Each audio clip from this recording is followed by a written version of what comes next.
It's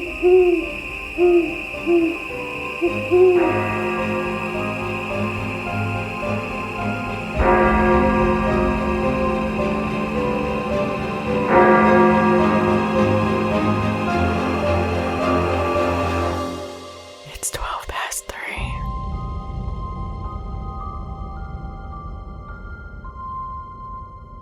So I know we have a lot to talk about tonight, so we should probably get to it, but I just wanted to bring up one real quick thing from last week. We were talking about reincarnation and Ryan Hammonds of Oklahoma, who was supposedly, allegedly, the reincarnation of Marty Martin of Hollywood back in the 30s. Yeah. And he was talking about how he wanted to go back to his big white house with the pool. And I was thinking that, well, it's probably a good thing that you don't remember your past lives, because that would be a real drag to have lived a really great life. Yeah. And then all of a sudden you're stuck in this real crappy life. Yeah. The other way around, it would be great. Yeah. I don't know if I'd be too upset, though. I guess depending how crappy. Well, what if you were like a dog and you remembered your past life as a... Can dogs even remember things like that? Maybe, I don't know. Anyway, what do you have tonight? So tonight I have the strange disappearance and death of the Jamison family. I've never heard of this story before. Really? Yeah. I've heard of it a few times, but not much in detail until I researched it. On October 8th, 2009, 44-year-old Bobby Jamison and his 40-year-old wife, Sherilyn, 6-year-old daughter, Madison, and their dog, Maisie, loaded their pickup truck, headed into Oklahoma's San Boys Mountains, and were never seen alive again. Not the dog. I know. We always care about the animals. Like you said, they're so innocent. Yeah. The Jamisons lived in the town of Eufaula, Oklahoma. They drove 30 miles to an area called Red Oak in the San Boys Mountain Range since Bobby and Sherilyn were thinking of buying a 40-acre plot of land and living in a storage shed that they already owned on the land. Bobby and Sherilyn visited an associate of the landowner. Once the meeting was done, the family went for a short walk for around 15 minutes, taking their GPS unit and found a quiet spot on a hillside. When they returned to their vehicle, they drove a little further and vanished with the truck locked in the middle of the dirt road. Sherilyn's son from a previous relationship, Colton, had seen her 2 weeks before the disappearance and commented that she made no mention of their plans to move to the San Boys area. In 2003, Bobby was involved in a car accident that left him with chronic back pain. Sherilyn suffered from bipolar disorder and was prescribed medication, but her condition was poorly controlled, and she often experienced bouts of depression. The marriage appeared to have been in a bad state, but the family kept to themselves. Bobby and Sherilyn talked to a local pastor about their belief that there were dark spirits invading their home and possibly needing an exorcism performed. Madison started talking to an imaginary friend named Emily, and Sherilyn believed that Emily was a malevolent entity. At one point, Bobby actually asked the pastor if he knew where he could purchase special bullets to shoot a handful of spirits he believed were living on the roof of the family's home.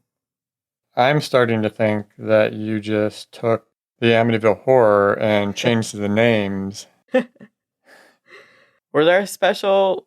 No, I didn't. Not the special bullets one, but the imaginary friend. Yeah. At least from what I heard, it wasn't a pig, so... Yeah. Bobby also planned on trying to exorcise the spirits in the home with the help of a copy of the Satanic Bible that he purchased. That just seems like you're asking for trouble. Yeah, I was thinking, I've never seen those on Amazon, but I imagine they are there. Yeah. I wouldn't be surprised. One of Sherilyn's friends mentioned to the police that she would sometimes conduct seances with Sherilyn, though Sherilyn took them much more seriously than she did. Sherilyn had also written graffiti on their storage container that her black cats were being poisoned. She believed someone in the neighborhood killed her cats, and witches did not like it when their cats were killed. Family and friends did actually agree that the Jamison house was haunted, and a few have shared that they also experienced odd things inside the house. Sherilyn's best friend said, but in all seriousness, that house was haunted. I don't want to sound crazy, but whenever I went there, I felt a horrible presence. I would leave feeling so down and depressed. In July 2009, Sherilyn's ex-husband from her first marriage took custody of their son, Colton. In September, she was hospitalized following a failed suicide attempt. During the custody hearing, 12-year-old Colton stated that he would prefer to live with his dad. He had given a statement claiming his mother seemed very depressed and often acted strangely. I'm assuming there's more strangeness coming. This seems like another one of those cases. There's all these odd things that are going on. Yeah. That really put into question what the real story was. You could think, oh, yeah, this happened. But then all these other odd things happened. So maybe it was this. And then, oh, no, but all these other things happened. It just makes it very confusing and... Yeah, it makes it hard to even guess what might have actually happened. Yeah. At first, neither their friends or family were concerned during the initial disappearance. Bobby and Sherilyn were known for falling off the radar from time to time, and Madison had already been pulled out of school. Saturday, October 17, 2009, hunters on dirt bikes discovered the Jamisons' abandoned truck in Latimer County, northwest of Red Oak, and called police to report the vehicle. The police first assumed the vehicle was stolen, as reports suggested the truck to only have been on the roadside for a few hours. Later that day, though, the same hunter called back to confirm that he had seen it abandoned for a number of days. It was an hour's drive from the Jamisons' home in Eufaula. The Jamison family was nowhere to be seen despite a large search of the area around the truck. So this is what I'm talking about. And again, I'm assuming that there's even more strangeness coming, but the supernatural aspect, which was bizarre. Yeah. And then they're known to fall off the radar. Yeah. Which is bizarre for a family. It's just very concerning. Yeah. Behavior and stuff like that. Yeah, and then they pulled the kid out of school. Yeah. Well, it's also interesting that it didn't seem like it raised any concerns to the family that Madison was pulled out of school. It was like they just nonchalantly said it. That's what it came across as. Yeah, that's bizarre. The Latimer County Sheriff at first thought the truck had been stolen, but soon realized something far more serious had taken place. He set up a huge search operation to comb the area with over 400 volunteers, horses, mules, ATVs, 16 teams of cadaver dogs, and an unmanned drone. The cadaver dogs team repeatedly found a scent around a nearby water tower, which was drained. No evidence concerning the missing family was found. When police searched the truck, they found Bobby and Sherilyn's cell phones, $32,000 in cash, maps, a GPS, their wallets, and Sherilyn's purse. They also found the family's thirsty and malnourished dog. He was alive? Yes. That's also the strange thing, is leaving the dog behind. That's the strange thing? Well, but I don't know. I guess it's just why would you take the dog with you? Right. Well, yeah. The strangeness keeps piling up, right? Yeah. Everything's weird. Yeah. The vehicle was in working condition, had fuel, and had no evidence of being an accident. The $32,000 that ended up being found underneath the driver's seat was puzzling, since the family was on disability benefit at the time. Investigators found an 11-page hate letter in the truck that was from Sherilyn to Bobby. She said he didn't care about his daughter. She listed everything she hated about Bobby and even said he was a loner and hermit. She wrote that she wanted a divorce. How much weirdness can you get in one story? I know. 11 pages. I'm trying to think of you must have a lot of hatred for an 11-page letter. Right. Wonder where they didn't say where they found it in the truck. Was it stashed somewhere or? Yeah, I didn't see that. I was wondering the same thing. Was it in her purse? Was it out in the open? It's bizarre. Yeah. Initially, there were no signs of struggle in either the vehicle or on the soft ground around the truck. No signs of blood and no broken glass, but trash was scattered around the truck. On November 16th, 2013, 4 years later, just 2.7 miles from where the truck was located, deer hunters discovered the skeletal remains of 2 adults and 1 child. They were in an extremely remote place in the Smokestack Hollow area of Panola Mountain. The 3 bodies were severely decomposed. The remains consisted of 3 skulls, a number of bones, and bone fragments, the victim's shoes, and some scraps of clothing. 8 months later, forensic testing confirmed the remains to be Bobby, Sherilyn, and Madison Jamison. People questioned why the initial searches failed to find anything before, despite the size of the search. Assistant Special Agent of the Oklahoma State Bureau of Investigation told reporters that falling leaves potentially obscured the bodies. The extensive decomposition that occurred in the 4 years since their disappearance allegedly made it impossible to determine the cause of death. Bobby's skull did have a small hole that was suspected to be a bullet wound, but police dropped it as not being a bullet wound, which the hunters who found the bodies disagreed. So the hunters felt that it was a bullet hole? Yes. Okay. Which is an interesting statement to hear that, like, the people who discovered the remains are completely disagreeing to what the police are saying. Yeah, just more bizarreness. Yeah. The local sheriff's department and FBI agents spent months chasing down leads and questioning potential suspects, but all leads came to a dead end.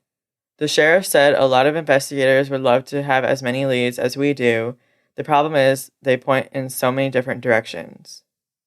Police found surveillance footage from outside the Jamisons' home. The video shows Bobby and Sherilyn walking back and forth around 20 times from their house to their truck, loading items in a zombie-like trance. Sometimes they weren't even carrying anything at all. They would even stop and stand with a vacant look on their faces. The odd behavior in the CCTV video suggests drugs being involved. The phone records of the cell phone found in the truck showed an outgoing call to voicemail during the time it would have been locked inside the abandoned truck. So theories of what could have happened. So some people think that they may have decided to go for a quick hike in the woods and lost their way and dying from hypothermia. The problem is that the bodies were found lined up, side by side with their faces down, making it appear execution style. They were found 3 miles from their truck, and considering Bobby's back problems, it was unlikely he would have wanted to go for a hike that far. Another theory was murder-suicide. Sherilyn was known to own a .22 caliber pistol that she carried with her in the truck. The coroner did find a small hole in Bobby's skull that may have been from a bullet, but there was no evidence of gunshots on Sherilyn or Madison. The gun was never found, so if Sherilyn ever did use it to kill her family and then herself, why wasn't the gun located? The next theory is that the Jamisons were members of a satanic cult. Yeah, why not? Sherilyn's mother claims her daughter, son-in-law, and granddaughter was on an Oklahoma cult hit list. She stated, quote, that part of Oklahoma is known for that, cults and stuff like that. From what I've been told and from what I've read, I was told that she was on a cult hit list, end quote. Sherilyn's mother never provided a name for the alleged cult, nor did the police ever find links to one. So the family's not quite right either, the extended family. Yeah. Well, is it that or just the odd behaviors of the Jamison family? No, I mean, just to bring up the fact that they're part of a cult, but not really having any evidence or proof, or even any names or anything. Well, that's true. The next theory was that a drug deal went wrong. The area where the family lived, along with the area they were hoping to move in the Sandboys Mountain, is well known for its drug activity. Bobby had recently reported someone in the area for running a meth lab. In their surveillance video of Bobby and Sherilyn packing their truck in a trance-like state, the two also looked thin and unwell. Drugs would also explain the amount of money found in the truck.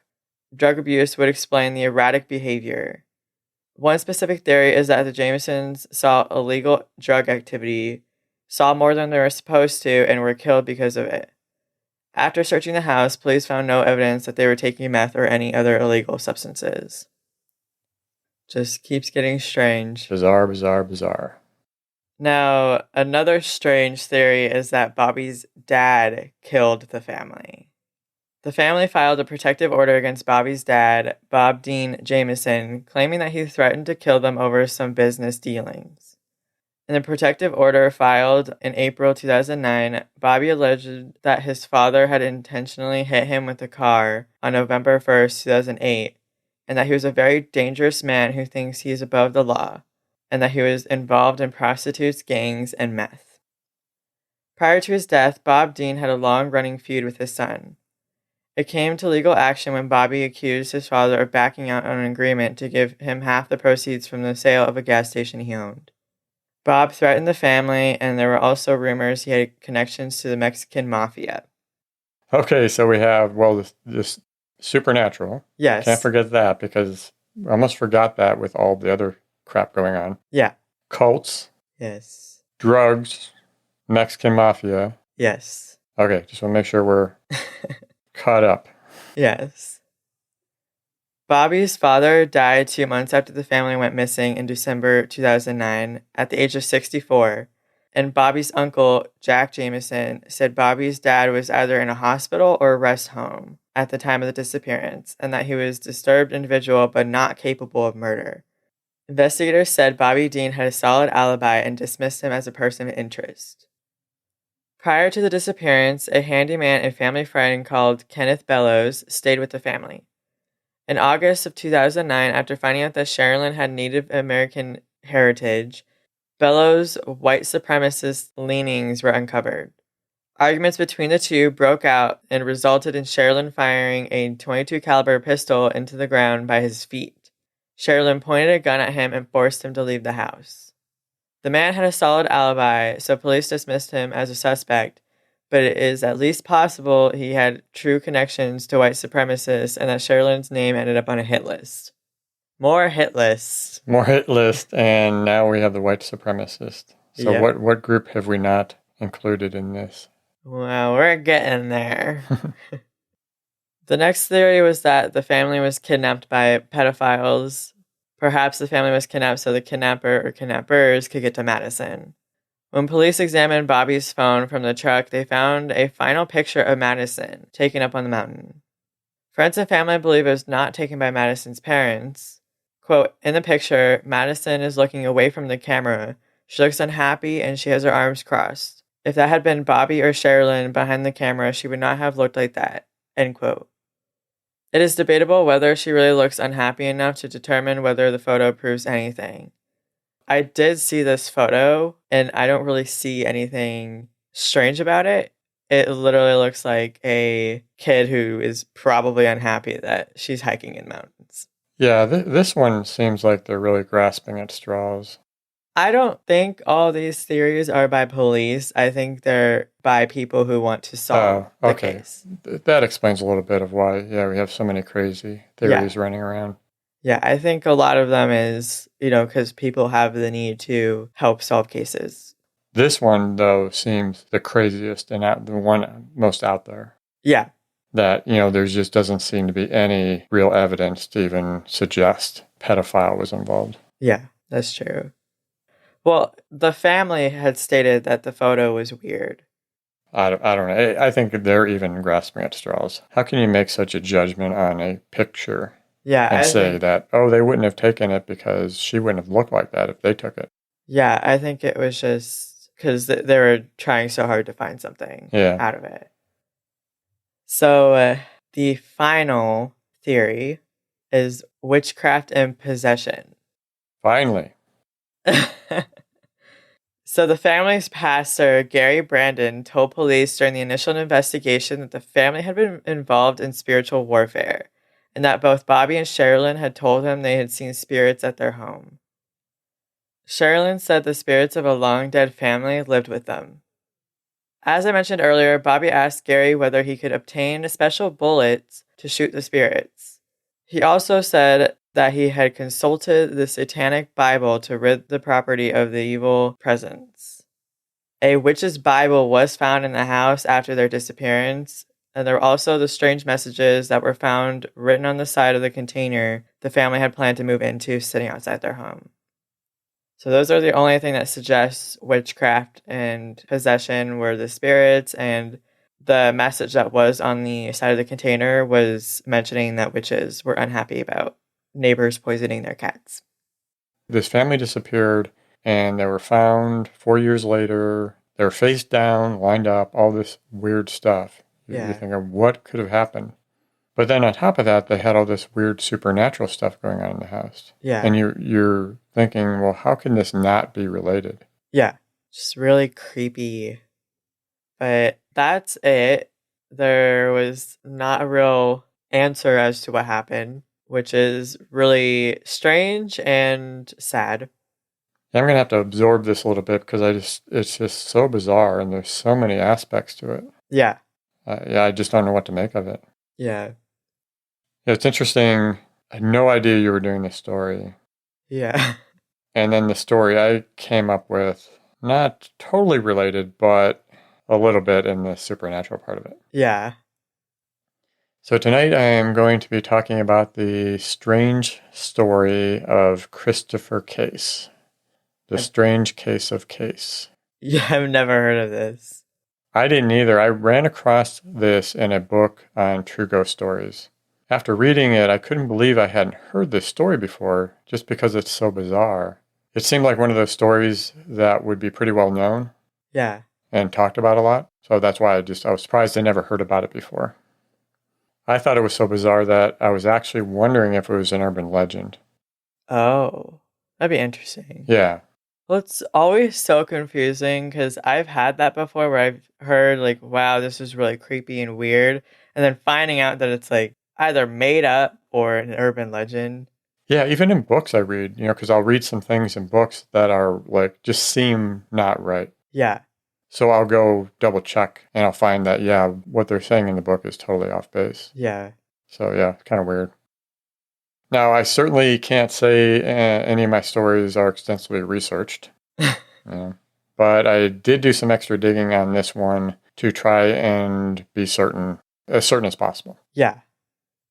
I will say that out of all of the stories I have researched so far, I think this one had the fewest discrepancies across all of the sources. Huh. Which was interesting because usually you'll find a lot of, variations of a story. Yeah. The timeline events was probably the one thing that varied the most, but not too important in the overall story. Christopher Case grew up in Richmond, Virginia, and had a passion for music, especially music of ancient times. What is music of the ancient times? So, going way back into, Egypt, Mesopotamia, whatever, I don't know, way back when. I don't want to offend anyone because I'm not educated on this stuff, but what are they, like, banging rocks? Like, I know, music has been around throughout the ages. yeah. No idea what kind of state it was in at that time. I'll leave it at that. I guess that's interesting, though. I've never heard of someone having a specific interest like that far back in music. Yeah. He was a radio DJ before deciding to move to Seattle in his early 30s to further his career in the music industry and went to work for the Muzak Holdings Company. Chris traveled all over the country for his work, and although he had some close friends, he is said to have not socialized much and preferred to focus on his love of music. It is also worth mentioning, because it does factor in later, Chris was serious about his exercising and took many daily vitamin supplements. Huh. I'll circle back on that. Okay. On April 11, 1991, Chris traveled to San Francisco on a business trip to meet with music industry executives. During the trip, Chris was introduced to a woman. It was noted that she seemed to be about 20 years older than him. Sharing his interest in music of the ancient worlds, they spent time together talking. The woman started coming on to him and apparently got pretty intense about it. It got to the point where Chris decided to politely shut her down and part ways. That apparently pissed her off, and she told Chris she was a witch and she was going to place a curse on him. She told him he would be dead within a week. Oh my gosh. Yeah, that's intense. So we have another witch. Yes. That's concerning. I don't even know how to react to that. You mean you don't know how to react to the story, or if somebody told you that? Well, both. Yeah. I don't know if I'd believe someone, but then I'd be kind of scared to not believe them. Yeah. Chris, not being religious and not one to buy into the supernatural, just dismissed the whole situation as odd. That makes sense. When he returned home, he told a friend about the weird encounter, but she also dismissed it. On April 14, Chris called the same friend and told her he was unable to sleep the night before because he heard whispering voices coming from somewhere inside his apartment. And out of the corners of his eyes, he kept seeing shadows moving around. He felt like he was being watched and started to question whether the curse was real.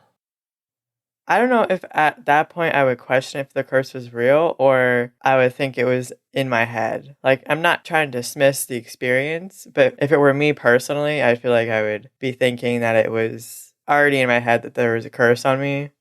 Yeah, I mean, wouldn't you start to wonder at least whether it was, yeah, in your head or was the actual curse? Yeah, I guess I would.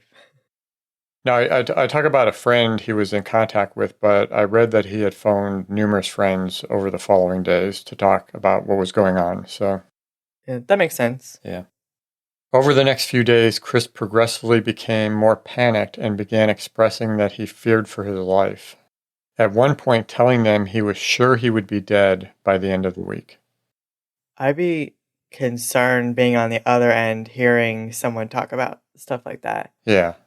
And these friends were back in his hometown. Yeah, that makes it worse. Like I was gonna say, because one of him saying stuff like that and not really knowing what to do, but then you're further away, so it's not like you can be there to comfort him. Yeah.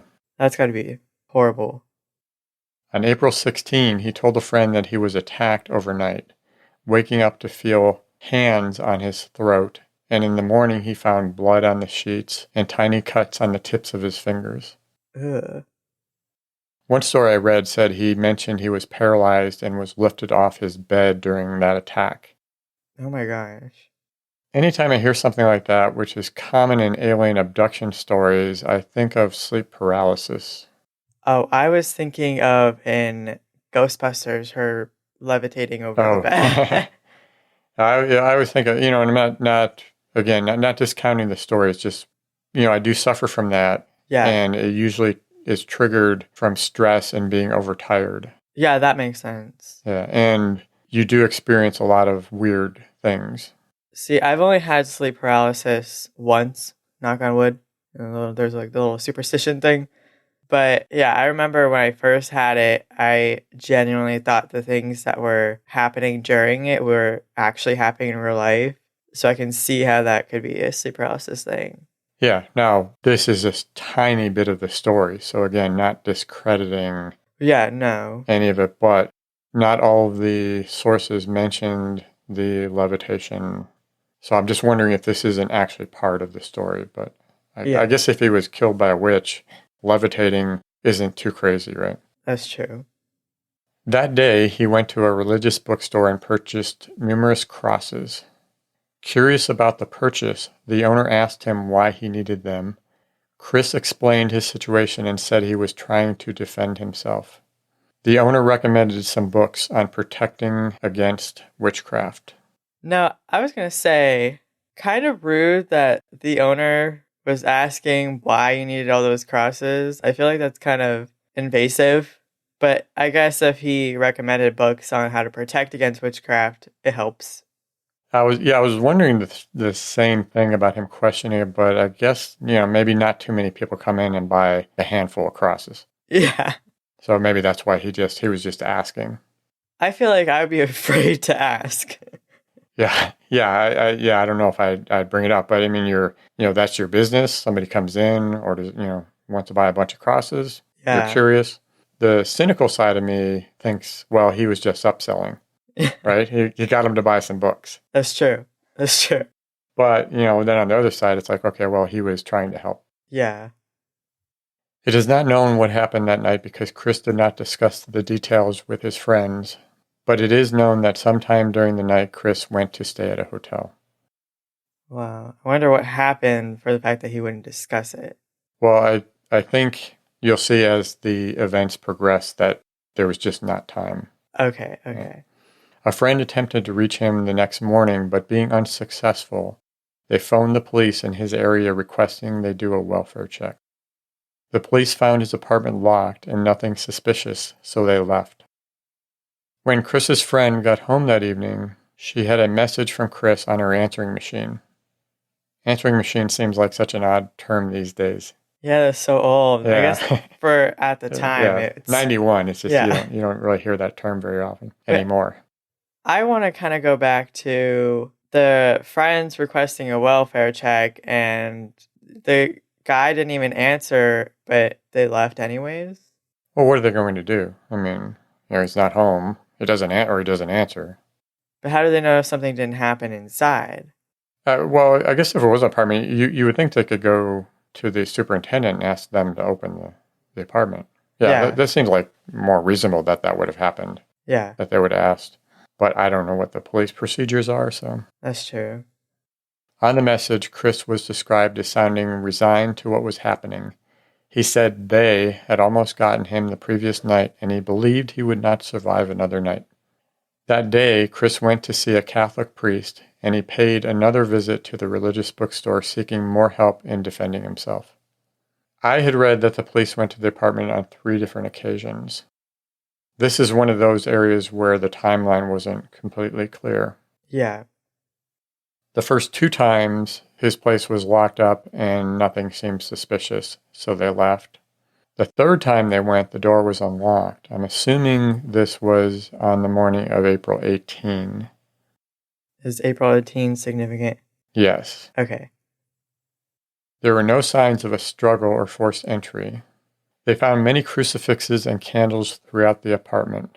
Along with the books Chris had purchased, they found notes about combating evil scattered around. Salt was poured across the doorway and along the baseboards. One report said that salt was poured in what was described as geometric patterns on the porch.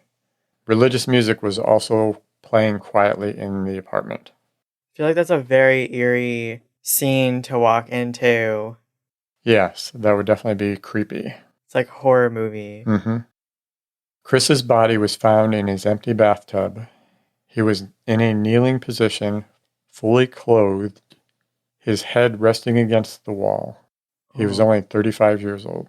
That's so sad. Yeah, so sad and bizarre. Yeah. The coroner determined he had died of heart failure. Cause of death was determined to be myocarditis, which is a rare disease that causes inflammation of the heart, usually the result of a viral infection, and can lead to a stroke or heart attack. It is most common in people between the ages of 20 and 40. In this case, there was speculation of a link between man-made supplements such as vitamins and steroids. Oh. That's why I mentioned about his habit of taking the daily vitamin supplements. That's not terrifying. Yeah. I feel like that's still weird of like the position he was found though. Yeah, honestly, I think that cause of death is kind of stretching it. Yeah. I mean, it certainly could have been myocarditis, but that doesn't eliminate the possibility that something supernatural was going on. Just a really big coincidence. Well, and a witch could certainly make the cause of death look like anything they wanted to, right? Yeah. That's the way I look at it. And there are a few odd things about the cause of death, like other symptoms of the disease include chest pains, difficulty breathing, and general fatigue, and the sufferer will often display flu-like symptoms in the weeks leading up to their death. But there were no signs Chris experienced any of that. On top of that, Chris was told by someone that he was cursed and would die within a week. He predicted that he was going to die that night that he did. Yeah. It just seems too coincidental that he had this rare heart condition and died from it when he predicted this was going to happen and he had this incident with this alleged witch. Yeah. Well, is it also weird that the first 2 times they went to check on the place, it was locked, and the 3rd time the door was unlocked? If that's when they found him? Yeah, who knows what happened that last night. Yeah. Right? He came home and didn't lock his door or whatever. Yeah. Unless you're speculating there was something else amiss. Well, that too. Maybe the witch was there. Or he was in such a disarray that, he came home that evening and didn't lock his door. That's true. I mean, it is odd. It is an odd factor, right? You would think if he was afraid of something happening, even though a lock probably wouldn't do much, that you'd still tend to lock your door, right? I feel like it's that sense of security. Yeah, definitely an odd part of the puzzle. Other than the witch, the only thing that makes sense to me is he scared himself to death. That's what I was thinking. When you mentioned the heart, I was thinking that maybe he just scared himself to death. Yeah, I can see that. Just some final notes. There was no mention that I could find of the supplements or if he had changed any recently. Yeah. Like he was taking something new and that caused the heart problems. Yeah. And I also didn't see anything about whether they even investigated that aspect of the story. Why wouldn't they investigate? It was the same thing with the woman that he met. Yeah. There was no effort that I could see to track her down. That's weird. But if the police felt it was an open and shut case, if the coroner said, well, yes, he died from heart disease, I could see where they wouldn't spend a lot of time investigating these oddities. I guess. Now, I'm surprised that nobody else out there has taken the time. Yeah, because it's just so bizarre. And, like, if it was the heart disease, it's just a really bizarre coincidence. Yeah, I'm not buying the heart disease thing. Yeah. I could see the scaring himself to death, but I'm leaning towards the witch. Yeah. Well, also, if it was a heart disease from the supplements he was taking, why was there no mention about the supplements causing that? I don't know if there's any scientific evidence or research into these, medications and supplements causing this, or it's just speculation. Yeah. And if it's just speculation, I could see where the police wouldn't spend much time looking into it. That's true. But a very sad story that I believe is true. Yeah. It's bizarre. Yes, it's very bizarre. It's like really hard to wrap my head around it because it's just so bizarre. As was your story. I know, we both had really crazy, bizarre stories involving witchcraft. Yes. Weird. But that was it. Thank you very much for joining us. Make sure to visit next week for more weird and creepy stories. Don't forget to follow us on Twitter and Instagram at 12past3 or email us at podcast@12past3.com. Good night. Good night.